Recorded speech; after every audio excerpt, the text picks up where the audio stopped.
दोस्तों, एक गरीब माँ ने बेटे की पढ़ाई के लिए चप्पल तक पहनना छोड़ दिया और उस बेटे ने उस माँ के साथ जो किया वह जानकर पैरों तले से जमीन खिसक जाएगी। और इस कहानी के सबूत मैं वीडियो में आगे दूंगा, इसलिए वीडियो में अंत तक बने रहना। दोस्तों, बरसात के बाद कीचड़ से सनी पगडंडियां गांव की पहचान थीं। हर सुबह धूप के इंतजार में रहती थी ताकि लोग अपने खेतों और काम पर जा सकें। ऐसे ही एक गांव था, सोनपुर। वहां की झोपड़ियों में एक झोपड़ी ऐसी थी जो सबसे जर्जर थी, लेकिन अंदर से सबसे मजबूत। वही झोपड़ी थी रवि और उसकी मां गीता की। गीता एक अकेली मां, जिसके जीवन का केंद्र उसका बेटा रवि था। उसका पति बरसों पहले बीमारी में चल बसा था और तब से गीता ही खेतों में काम करके, दूसरों के घरों में झाड़ू पोंछा करके रवि को पाल रही थी। गीता का अपना कोई सपना नहीं था, लेकिन रवि का सपना ही उसका संसार था। रवि कहता था, मां, एक दिन अफसर बनूंगा और आपको पूरे गांव के सामने चप्पल पहनाऊंगा। गीता हर बार हंस देती, लेकिन जब रवि सो जाता तो उसकी आंखें भीग जाती। वो खुद नंगे पांव चलती थी बरसों से, ना चप्पल खरीदी ना कभी मांगी। वो कहती थी, जिसे जमीन छूनी है उसे पांवों की तकलीफ से डर नहीं लगता। रवि 10वीं कक्षा में था। स्कूल तक जाने के लिए उसे रोज 5 किलोमीटर पैदल चलना पड़ता था, लेकिन वो कभी नहीं थकता। उसकी आंखों में जो सपने थे वो उसके पैरों की थकान से ज्यादा बड़े थे। एक दिन स्कूल में अध्यापक ने पूछा, तुम क्या बनना चाहते हो रवि? रवि ने जवाब दिया, मैं IAS अफसर बनना चाहता हूं सर। पूरी क्लास हंस पड़ी। किसी ने कहा, तेरे पास चप्पल नहीं, अफसर कैसे बनेगा बे? किसी ने ताना मारा, अरे वो तो अंग्रेजी बोलते हैं, तू तो हिंदी की किताब भी किराए पे लाता है। रवि कुछ नहीं बोला, सिर्फ अपनी मां के नंगे पांव याद आए और आंखों में कुछ और मजबूत हो गया। उस दिन जब वो घर लौटा तो उसकी मां खेत से लौटी ही थी। उसके पांवों में कांटे चुभे हुए थे, लेकिन चेहरे पर वही मुस्कान थी। रवि ने पूछा, मां, दर्द नहीं होता? गीता ने कहा, जब बेटे का सपना बड़ा हो तो मां को दर्द नहीं होता बेटा। रवि ने धीरे से पूछा, अगर मैं अफसर ना बन पाया तो? गीता ने उसका मुंह पकड़कर कहा, तो क्या हुआ, तूने कोशिश की ना, और जब तक मां जिंदा है तब तक तेरे सपने भी जिंदा हैं। रात को जब रवि पढ़ाई कर रहा था, मां चुपचाप उसके पुराने फटे जूते सी रही थी। वो जानती थी कि रवि को अगले हफ्ते जिला स्तर की प्रतियोगिता में भाग लेना है और वहां उसे पूरे जिले के बच्चों के सामने खड़ा होना है। वो चाहती थी कि उसका बेटा कम से कम ठीक कपड़े और जूते पहनकर जाए, ताकि लोग उसके सपनों पर हंसे नहीं। अगले दिन गीता ने अपने गहनों की एकमात्र चूड़ी बेची और रवि के लिए नए जूते खरीदे। खुद के लिए कुछ नहीं लिया। रवि जब स्कूल से लौटा और नए जूते देखे तो खुशी से मां को गले लगा लिया, लेकिन वो यह नहीं जान पाया कि उन जूतों की कीमत उसकी मां के नंगे पांवों की ओर बढ़ा दी गई थी। रात में जब सब सो चुके थे, चांदनी झोपड़ी के अंदर झांक रही थी।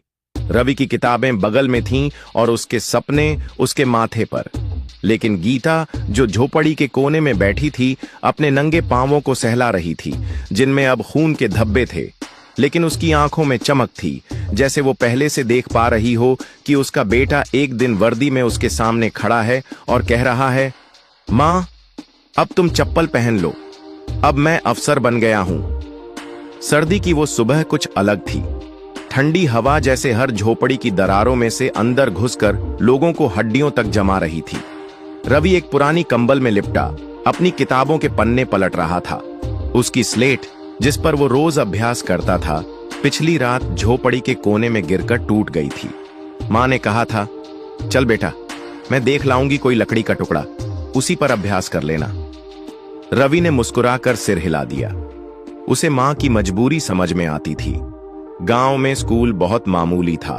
वहां ज्यादातर बच्चे बस खेलने और मिड डे मील के लिए आते थे, लेकिन रवि के लिए स्कूल एक मंदिर था। वो हर सवाल का जवाब जानना चाहता था, हर किताब को पढ़ना चाहता था, पर उसके पास किताबें नहीं थीं। जितनी थीं वो भी पुरानी और फटी हुई थीं, जो उसके सीनियर भाई ने गांव छोड़ने से पहले उसे दे दी थीं। उस दिन स्कूल में गणित की परीक्षा थी। रवि ने जैसे तैसे एक पुरानी स्लेट का टुकड़ा ढूंढा और उसी पर हल लिखना शुरू किया। उसके पास न तो पेंसिल थी न कॉपी। अध्यापक ने उसकी हालत देखी और कुछ नहीं कहा, पर जब पेपर चेक किया तो चुपचाप अपने थैले से एक पुरानी लेकिन पूरी स्लेट निकालकर रवि को दे दी। तू पढ़ता रह बेटा, अध्यापक ने कहा, तू एक दिन बहुत बड़ा बनेगा। रवि की आंखें भर आईं। वो जानता था कि उसके पास कुछ नहीं है, लेकिन सपने बहुत हैं। शाम को घर लौटा तो देखा मां चौपाल से आई नहीं थी। उसे चिंता हुई। थोड़ी देर बाद मां आई, उसके हाथ में एक कागज था। वो रो रही थी। रवि ने पूछा, क्या हुआ मां? मां ने वो कागज रवि को दिया। वो उसकी स्कूल फीस का नोटिस था। अगर अगले 15 दिन में फीस जमा नहीं हुई तो उसका नाम काट दिया जाएगा। रवि कुछ देर चुप रहा, फिर बोला, मां छोड़ देना, मैं खेतों में काम कर लूंगा। आप थक जाती हो, अब मैं बड़ा हो गया हूं। गीता ने उसकी बात बीच में ही काट दी। रवि, क्या तू चाहता है कि तेरी मां तुझे अधूरा छोड़ दे? क्या तू ये चाहता है कि तेरे सपने सिर्फ इसलिए मर जाएं क्योंकि हमारे पास पैसे नहीं? नहीं बेटा, मैं अपनी जान दे दूंगी, पर तेरे सपनों को नहीं मरने दूंगी। अगले दिन गीता गांव के सबसे अमीर साहूकार के घर गई। उसने अपनी एकमात्र साड़ी, जो उसके शादी के समय की थी, गिरवी रख दी। बदले में उसे 100 रुपये मिले, जो फीस के लिए काफी थे। जब रवि को पता चला तो उसने उस साड़ी को छूकर चुपचाप अपनी किताबों में रख लिया, जैसे वो किताबों से ज्यादा पवित्र चीज हो। पर कहानी यहीं खत्म नहीं हुई। कुछ दिन बाद गांव में जिला स्तर की प्रतियोगिता के लिए परीक्षा ली गई। रवि ने उसमें टॉप किया। उसे जिले के सबसे अच्छे स्कूल में दाखिले का मौका मिला, लेकिन शर्त थी कि उसे किताबें और यूनिफॉर्म खुद लानी होंगी। रवि खुश था, लेकिन गीता की आंखों में एक चिंता थी। अब क्या गिरवी रखे, अब क्या बेचे? एक रात जब रवि गहरी नींद में था, मां ने अपने झोपड़ी के कोने में रखे पुराने बक्से से एक पोटली निकाली। उसमें कुछ सूखे चावल, एक पुराना बर्तन और एक चांदी की पायल थी, जो रवि के जन्म पर उसकी नानी ने दी थी। वो पायल बेच दी गई। रवि जब नए स्कूल गया तो पहली बार उसके पास किताबें थीं, लेकिन उसके साथ एक और चीज थी, मां की कुर्बानी की महक, जो हर पन्ने पर बसी थी। क्लास में सभी बच्चे शहरी थे, अंग्रेजी बोलते थे, चमकते जूते पहनते थे। रवि थोड़ा डर गया था, लेकिन उसकी मां की आवाज उसके कानों में गूंज रही थी, डर मत बेटा, तू इन सबसे आगे जाएगा, तू उनका जवाब अपनी मेहनत से देगा। रवि ने जैसे ही शहर के उस नामी स्कूल में कदम रखा, उसके पैर कांप उठे। सामने विशाल इमारत थी, चकाचक यूनिफॉर्म में चमकते चेहरे थे और हर कोना एक नई दुनिया जैसा लग रहा था। गांव की झोपड़ी, टूटी स्लेट और मां के संघर्ष से भरी आंखें उसके साथ थीं, लेकिन यहाँ की दुनिया बिल्कुल अलग थी, तेज, शहरी और थोड़ी बेरहम भी। पहले दिन क्लास में बैठते ही सबकी निगाहें उस पर टिक गईं। उसका फटा बैग, सस्ती यूनिफॉर्म और घिसे जूते उसे सबसे अलग बना रहे थे। एक लड़के ने फुसफुसाकर कहा, ये तो किसी गांव से आया है, देखो इसका बैग। रवि ने अनसुना किया, लेकिन दिल में चुभन महसूस हुई। शाम को हॉस्टल लौटा तो आंखों से आंसू बहने लगे। उसने मां को याद किया, उसकी गोद, उसका थपकी देना और वो सांत्वना कि सब ठीक होगा बेटा। पर अब कोई मां नहीं थी, बस वो था और उसकी मंजिल की लंबी सीढ़ियां। हॉस्टल का कमरा 2 और बच्चों के साथ साझा था। एक नाम था अंशुमान, अमीर बाप का बेटा मगर दिल से नेक।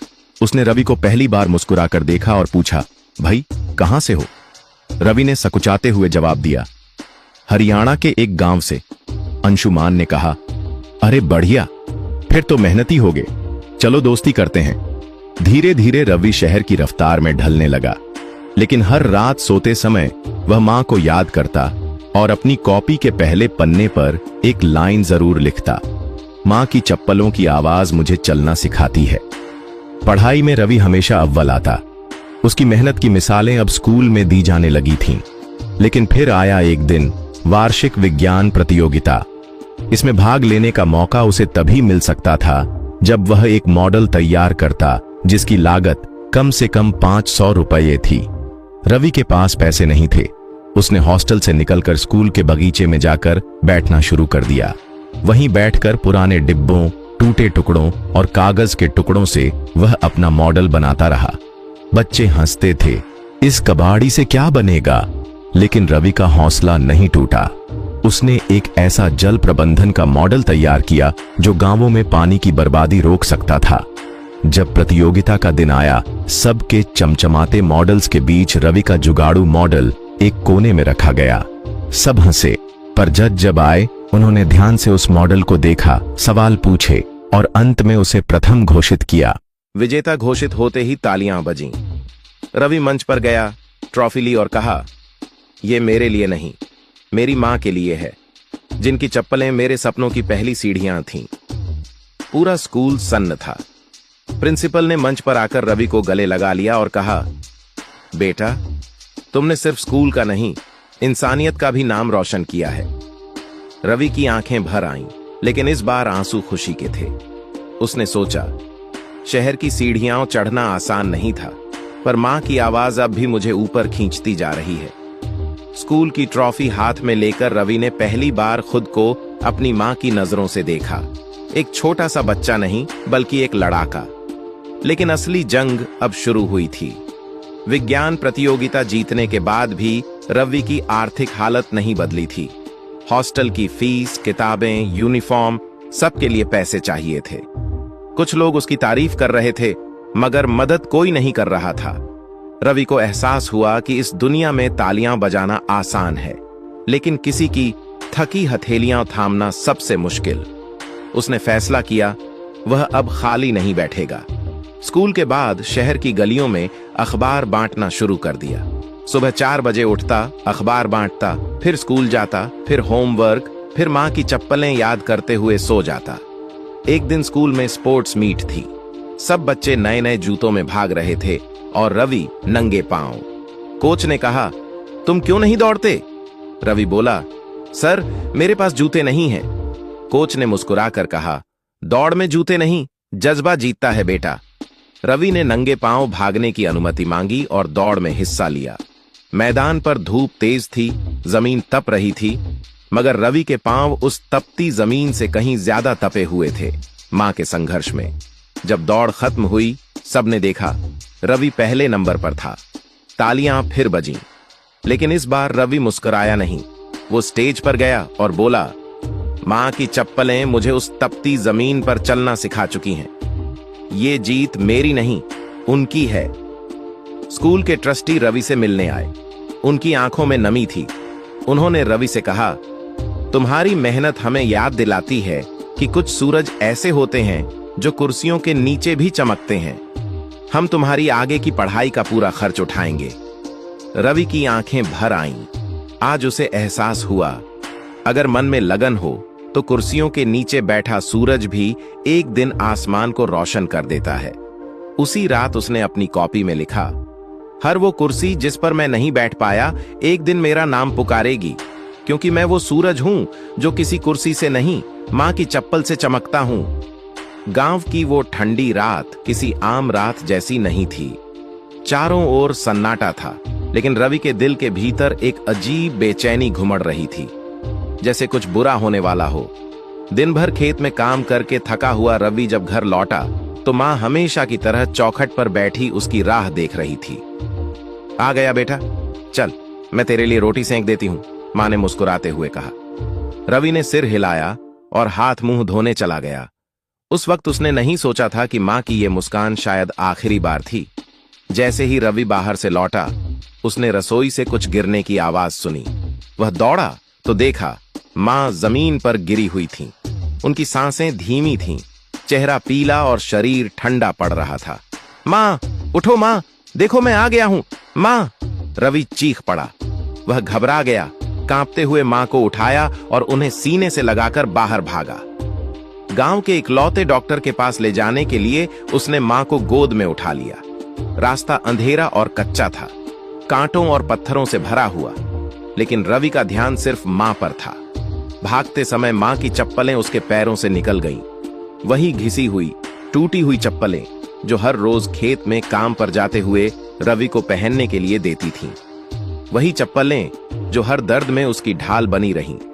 वो चप्पलें उस रात पीछे छूट गईं, हमेशा के लिए। डॉक्टर ने जांच के बाद सिर झुका लिया। रवि, अब कुछ नहीं किया जा सकता। रवि की आंखें फटी रह गईं। नहीं, ये नहीं हो सकता। माँ उठो, देखो मैंने तुम्हारा सपना पूरा करना है, तुम्हारे लिए बड़ा आदमी बनना है माँ। लेकिन माँ की बंद आंखें अब कभी नहीं खुलनी थीं। उनका चेहरा शांत था, जैसे कह रही हूं, अब तुझे रुकना नहीं है, आगे बढ़ जा बेटा। रवि माँ के शव को लेकर घर लौटा। हर कदम के साथ उसकी आंखें वहीं ढूंढती रहीं, माँ की टूटी हुई चप्पलें। वो चप्पलें अब उसे किसी किताब से बढ़कर लग रही थीं।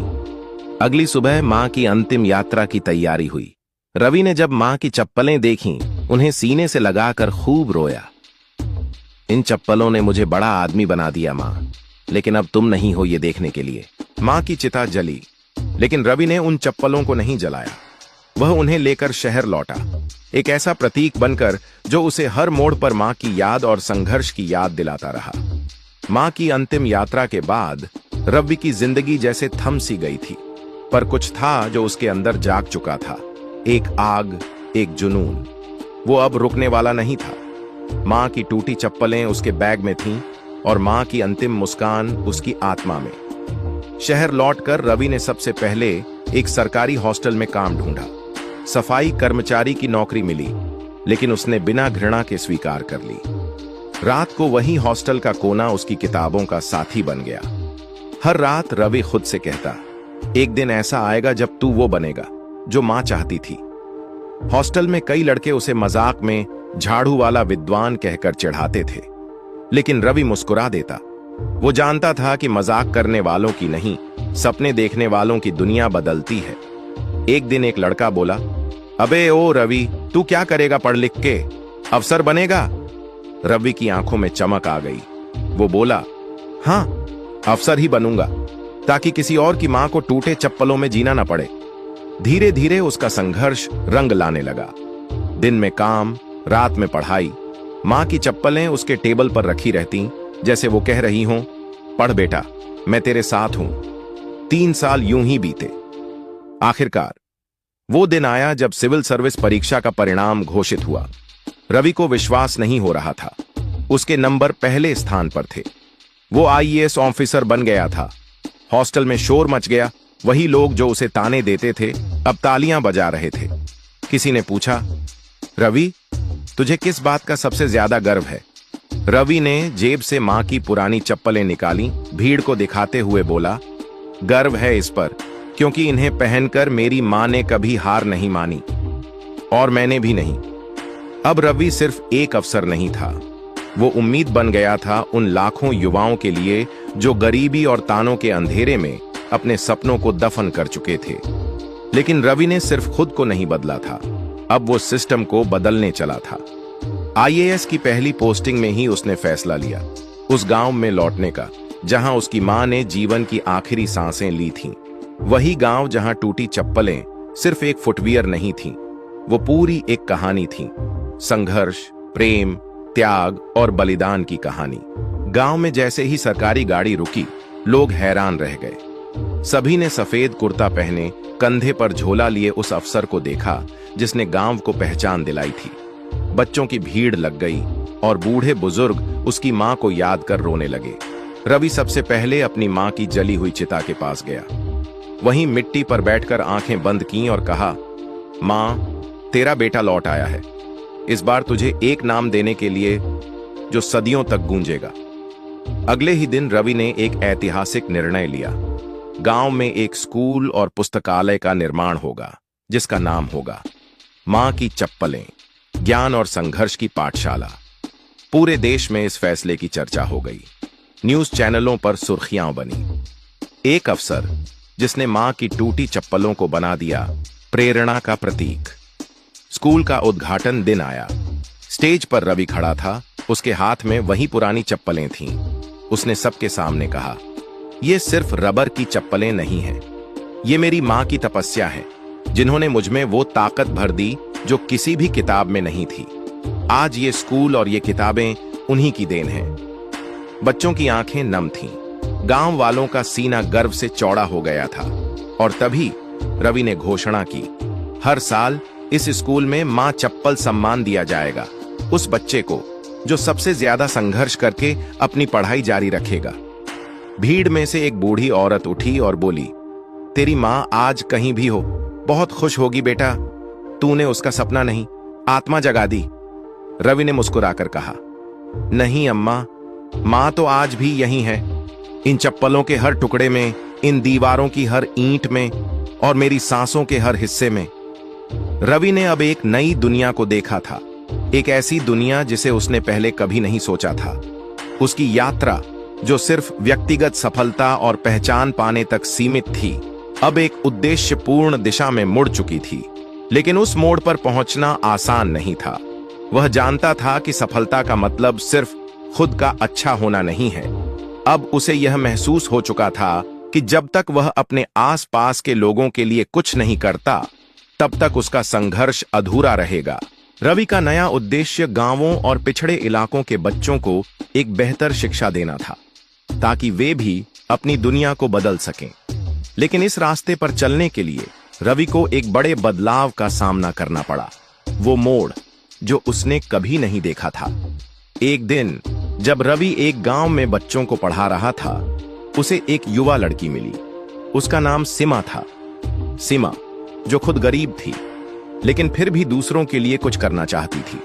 रवि ने महसूस किया कि यह लड़की भी उसके जैसे ही किसी बड़े बदलाव का हिस्सा बन सकती है।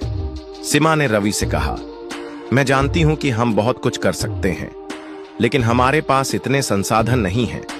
क्या आप मुझे मदद करेंगे? रवि ने मुस्कुराते हुए जवाब दिया, तुम अकेले नहीं हो सिमा, हम सभी मिलकर यह काम करेंगे।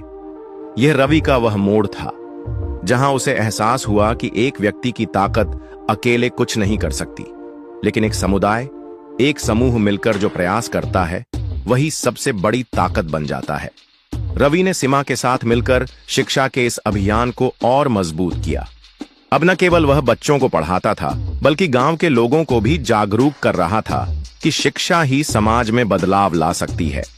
समय बीतता गया और रवि ने देखा कि जिस मोड़ को उसने कभी नहीं देखा था, वह अब उसकी जिंदगी का सबसे अहम हिस्सा बन चुका था। वह मोड़ था संघर्ष के बीच से आने वाली उम्मीद और बदलाव का। वह मोड़ जो किसी ने पहले नहीं देखा था, लेकिन अब हर किसी की उम्मीद बन चुका था। रवि ने महसूस किया कि जीवन का असली मतलब उन छोटे मोटे बदलावों में छिपा था जो हम दूसरों के लिए करते हैं। वह जानता था कि उसका सफर अब सिर्फ खुद के लिए नहीं था, बल्कि हर उस बच्चे के लिए था जो किसी दिन अपनी दुनिया बदलने का ख्वाब देखता था। तो दोस्तों, इस वीडियो में बस इतना ही। अगर आपको यह वीडियो पसंद आया हो तो इसे लाइक करना बिल्कुल न भूलें। आपका एक लाइक हमें और बेहतरीन कंटेंट बनाने की प्रेरणा देता है। इस वीडियो को अपने दोस्तों और परिवार के साथ शेयर करें। हो सकता है यह वीडियो किसी की मदद कर सके।